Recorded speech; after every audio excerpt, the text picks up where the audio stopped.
कमळी या मालिकेच्या येणाऱ्या भागामध्ये धमाकेदार असा ट्विस्ट येणार आहे. तर प्रेक्षकांनो, इथे आता कामिनीने एका गोष्टीचा शोध घ्यायला सुरुवात केलेली असते. तिला संशय आलेला असतो की कमळी आमच्या आयुष्यामध्ये कशी काय आली. कमळीचा आणि महाजनांचा नक्की संबंध काय? ती सुरुवातीपासून ते शेवटपर्यंत त्या गोष्टीचा शोध घेण्याचा प्रयत्न करत असते. आणि म्हणूनच प्रेक्षकांनो, येणाऱ्या भागामध्ये इथे आता कामिनीने कमळीच्या ट्रंकमधील तिच्या आईच्या आणि आजोबांचा तिच्याबरोबर असलेला फोटो कामिनीने चोरून घरी आणलेला असतो.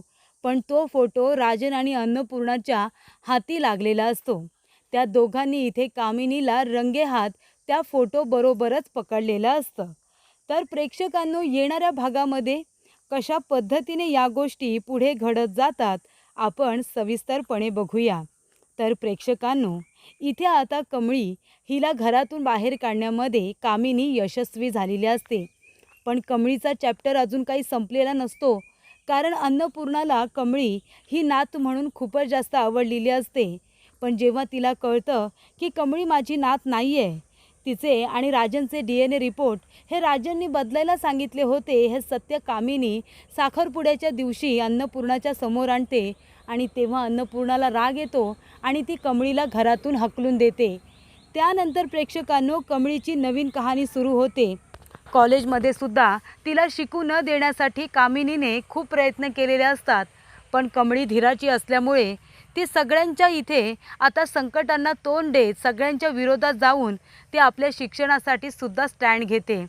त्यामुळे इथे आता कमळी ही शिक्षण पूर्ण करत असते. आणि तेव्हाच इथे ऋषीने अन्नपूर्णाला एक अट घातलेली असते की जर तुम्हाला वाटत असेल की मी तुम्हाला माफ करावं, त्याने तुमचं समाधान होणार असेल, तर मी एक काम करतो. जो विद्यार्थी इथे आता परीक्षेमध्ये अव्वल येईल ना, सगळ्यात टॉप करेल, त्या विद्यार्थ्याच्या पुढच्या वर्षाची परीक्षा तुम्ही माफ करायची. आणि हे सगळं ऋषी कमळीसाठी बोललेला असतो. कारण कमळी किती हुशार आहे, तिची हुशारी ऋषीने बरोबर ओळखलेली असते. तेव्हा इथे आता लग्न लावून देण्याच्या कार्यक्रमामध्ये सुद्धा जेव्हा इथे आता सनई चौघडेमध्ये आसावरी आणि गौतमचं लग्न लावून द्यायचं असतं, त्याच्यामध्ये कमळी शर्वरीच्या घरी आता काम करून पैसे कमवत असते. कारण तिला तिच्या घरी जायचं असतं, त्यासाठी तिला पैसे हवे असतात. आणि तेव्हा ती त्यांना केटरिंगच्या कामामध्ये मदत करून पैसे कमावते. आणि त्याचबरोबर आसावरी आणि गौतम या दोघांचं लग्न लावून देण्यामध्ये त्यांची मदत करते. आणि त्याचबरोबर संदीप जगताप हा मुलगा किती वाईट आहे हे सुद्धा आता आसावरीच्या घरच्या लोकांना दाखवून देते. तेव्हा सगळेजण इथे आता कमळीचं कौतुकच करतात. तेव्हा इथे आता कामिनीला पडलेला प्रश्न की ही कमळी इतकी हुशार कशी, गावावरून आलेली मुलगी इतकी हुशार ही आहेच कशी. आणि तेव्हा कामिनीला तो लॅबमधला माणूस भेटलेला असतो. कामिनी त्याला विचारते, काय रे, राजन तुला भेटायला आला होता, तेव्हा तू काय केलेस? DNA रिपोर्ट चेंज केलेत ना? ती कमळी त्या राजनची मुलगी आहे हे तू दाखवून दिलंस का मुद्दामून? तो म्हणतो, नाही मॅडम, मी तर काहीच केलेलं नाही आहे. माझ्यासारखा खरा माणूस तुम्हाला भेटणार सुद्धा नाही. राजन सर आले होते रिपोर्ट पॉझिटिव्ह करा असं सांगायला, पण मी त्यांना स्पष्टपणे नकार दिला. आणि मी म्हणालो की मी रिपोर्ट पॉझिटिव्ह करणार नाही म्हणून. पण त्यांना ते करायची गरजच नव्हती. रिपोर्ट ऑलरेडी पॉझिटिव्हच आले होते. कमळी ही त्यांचीच मुलगी आहे. तेव्हा कामिनी म्हणते, काय, हे कसं काय शक्य आहे? आणि मग तेव्हा कामिनी सगळ्या गोष्टींचा हिशोब करायला सुरुवात करते. मग ती विचार करत असते की कमळी आमच्या आयुष्यात कशी आली, अन्नपूर्णाची तिची भेट कशी झाली, मग ती घरी आली, तिने कॉलेजमध्ये ॲडमिशन केलं, अन्नपूर्णाने तिला राहायला जागा दिली हॉस्टेलमध्ये, मग ती घरी यायला लागली, राजन तिला घरी घेऊन आला, अन्नपूर्णाची खोटी नात बनवून घेऊन आला, मी तिला घरातून बाहेर काढलं, पण तरीसुद्धा कमळीचं नातं महाजनांशी जोडलं गेलेलं आहे. मग तिला हे सत्य समजतं की DNA रिपोर्ट हे चेंज केलेले नाही आहेत, कमळी ही राजनचीच मुलगी आहे हे सिद्ध झालेलं असतं. आणि त्या गोष्टीचा आता अन्नपूर्णाला इतका त्रास होतोय की तिला असं वाटतंय की कमळी ही माझी नात नाही आहे. तेव्हा कामिनी म्हणते, याचा अर्थ कमळी ही राजनचीच मुलगी आहे. मला आधी तर संशय होता, पण आता खात्री पटली. तेव्हा आता ह्या कमळीला मी सोडणार नाही आहे. पण तरीसुद्धा मला एकदा एकदा फक्त खरं खोटं करायचं आहे. कमळी आणि निंगी दोघीजणी कामानिमित्त बाहेर गेलेले असताना हॉस्टेलवरच्या त्यांच्या रूममध्ये कामिनी गेलेली असते. तेव्हा कमळीची ट्रंक काढून त्याच्यामध्ये ती आता तिचे फोटोज वगैरे आहेत का ते चेक करत असते. आणि तेव्हा कामिनीला कमळीच्या ट्रंकमध्ये कमळीचा तिच्या आईचा आणि आजोबांचा फोटो सापडलेला असतो. तेव्हा कमळी ही गौरीचीच मुलगी आहे हे आता कामिनीला समजलेलं असतं. तेव्हा कामिनी काय करते, तो फोटो आता रागिनी आणि अनिका यांना दाखवण्यासाठी घेऊन येते. ती म्हणत असते, अरे बापरे, मला जो संशय होता ती गोष्ट खात्रीत बदललेली आहे. याचा अर्थ कमळी ही महाजनांची मोठी नात आणि राजांची मोठी मुलगी आहे. पण हे सत्य जगाला समजायच्या आधीच मला ह्या कंपनीचा आता इथे डाव साधला पाहिजे, कमळीला ठार केलं पाहिजे असं इथे कामिनी ठरवते. आणि तो फोटो आता लपून छपून ती घरामध्ये घेऊन आता येत असते. आणि तेव्हाच प्रेक्षकांनो, इथे आता अन्नपूर्णा आणि राजन हे दोघेजण हॉलमध्ये उभे असतात. तेव्हा तो फोटो आता ती लपून असा ठेवते आपल्या हातामध्ये आणि ती जात असते. अन्नपूर्णा म्हणते, काय गे कामिनी, अगं कुठे जातेस अशी लपून छपून चोरून, कुठून आलीस कुठून? ती म्हणते, नाही ग वहिनी, थोडं काम होतं ना, तेव्हा कामानिमित्त बाहेर गेले होते, सहजच गेले होते, असं काही काम नव्हतं. तेव्हा तिच्या हातातला फोटो पटकन खाली पडतो. तेव्हा राजन म्हणतो, हे काय पडले खाली, हातामध्ये काय आहे तुझ्या, काय लपवण्याचा प्रयत्न करतेस? तेव्हा तो फोटो आता उपडी पडलेला असतो. तेव्हा अन्नपूर्णा म्हणते, एक मिनिट, काहीतरी लपवतेस का कामिनी नेहमीसारखी? तसं काही असेल तर आत्ताच सांगा, नाहीतर पुन्हा तोंडावरती पडशील. तेव्हा ती म्हणते, नाही ग वहिनी, असं काही नाही आहे. आणि ती पटकन आता फोटो उचलते आणि घेऊन जाणार. तेवढ्यातच राजन म्हणतो, एक मिनिट आत्ता थांब, पुढे जाऊ नकोस, थांब. तेव्हा ती म्हणत असते, काय काय झालं राजन, काय झालं?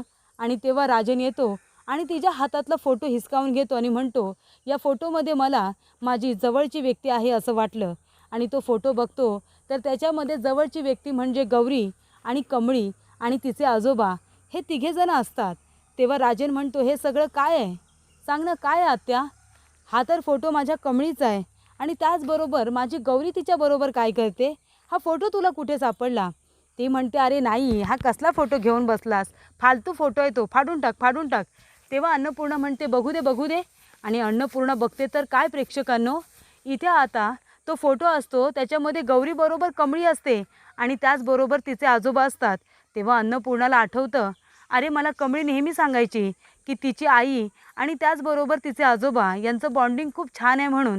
तिची आई गौरी आहे, याचा अर्थ काय राजन, कमळी ही माझी नात आहे का? तेव्हा राजन म्हणतो, आई मला पण तेच वाटतंय.